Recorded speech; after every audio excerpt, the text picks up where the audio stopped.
नमस्कार साथियों, स्वागत करता हूं अपने यूट्यूब चैनल पर। स्टार्ट करते हैं वीडियो। आज मैं बात करूंगा रूस के राष्ट्रपति का विजिट नॉर्थ कोरिया में किम जोंग उन के साथ। आखिर ये जो विजिट है इतना इम्पोर्टेंट क्यों, और वर्ल्ड मीडिया की जो नज़र है वो इस विजिट पर इसीलिए है क्योंकि ऐसा कहा जा रहा है, अटकलें ऐसी लगाई जा रही है कि शायद अमेरिका को घेरने के लिए दोनों देश बहुत ज़्यादा पास में आ चुके हैं और अपने गठबंधन को और भी ज़्यादा ताकतवर बना रहे हैं। दोनों देशों की अगर मैं हिस्ट्री की बात करूं तो सोवियत संघ का काफ़ी ज़्यादा इंटरफेरेंस था नॉर्थ कोरिया के साथ, क्योंकि नॉर्थ कोरिया उस समय साउथ कोरिया और अमेरिका के खिलाफ खड़ा रहता था, और अभी भी साउथ कोरिया के खिलाफ नॉर्थ कोरिया खड़ा है।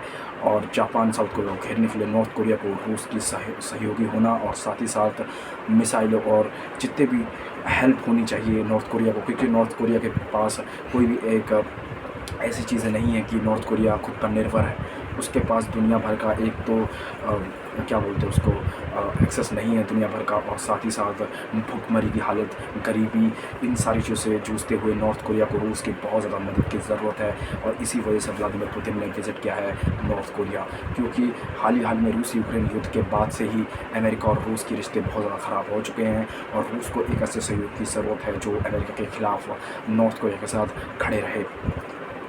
नॉर्थ कोरिया और चीन का जो पैक्ट है, जिसको मिलिट्री पैक्ट बोला जाता है, कि अगर नॉर्थ कोरिया के ऊपर अगर कोई हमला करेगा तो चीन भी उसके साथ आ जाएगा। भले ही काफ़ी सारे चीज़ें चाइना उपलब्ध कराता हो नॉर्थ कोरिया के ऊपर, फिर भी नॉर्थ कोरिया को रूस की बहुत ज़्यादा ज़रूरत है, क्योंकि नॉर्थ कोरिया को बहुत सारे मिसाइल्स डेवलप करने हैं, जिसके लिए उसे रूस के वैज्ञानिकों और रूस के तकनीकों के साथ बहुत ज़्यादा ज़रूरत है, क्योंकि नॉर्थ कोरिया के पास वो टेक्नोलॉजी अभी नहीं है, और रूस के उसको उपलब्ध कराने के लिए पूरी तरह रूस उसके साथ खड़ा है। और रूस के वैज्ञानिक जो हैं वो उस लेवल के हैं जो उसको उस लेवल के मिसाइल्स डेवलप करके किम जोंग उनको दे सकते हैं, क्योंकि नॉर्थ कोरिया कहीं ना कहीं अमेरिका को अपना दुश्मन मानता है। और डोनाल्ड ट्रंप के समय तो इतने रिश्ते ख़राब हो चुके थे कि डोनाल्ड ट्रंप आए दिन धमकियाँ देते थे नॉर्थ कोरिया को, क्योंकि नॉर्थ कोरिया को और चाइना को मेन दुश्मन मानते थे डोनाल्ड ट्रंप। और जो बाइडेन के काल में ये सब काफ़ी चेंज हुआ है, पर फिर भी अमेरिका का जो सेंटर पॉइंट है कि नॉर्थ कोरिया और चीन अभी भी हमारे लिए बहुत बड़े यूँ कह लो राइवल्स हैं, दुश्मन हैं। और साथ ही साथ रूस के बाद अगर कोई दो देश जो सबसे ज़्यादा अमेरिका के टारगेट में है वो है नॉर्थ कोरिया और चीन। साथियों, यहीं पर चीज़ें ख़त्म नहीं होती है।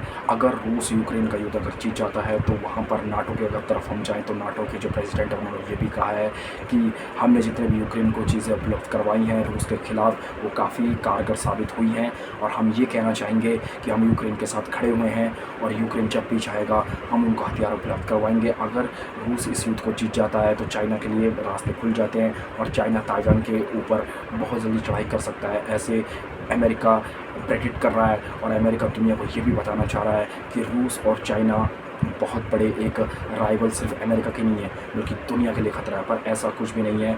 अगर मैं बात करूं अमेरिका की, अमेरिका की वजह से काफ़ी देश दबाव में हैं। लीबिया, इराक, सीरिया, इवन अरब का जितना इलाका है वो अभी इस युद्ध में इसलिए झुलक रहा है, और हमेशा युद्ध के करीब इसीलिए भी रहता है क्योंकि अगर हम ईरान की अगर हम हिस्ट्री बैकग्राउंड देखें तो कहीं ना कहीं अमेरिका का वहाँ पर इन्वॉल्वमेंट मिलता है।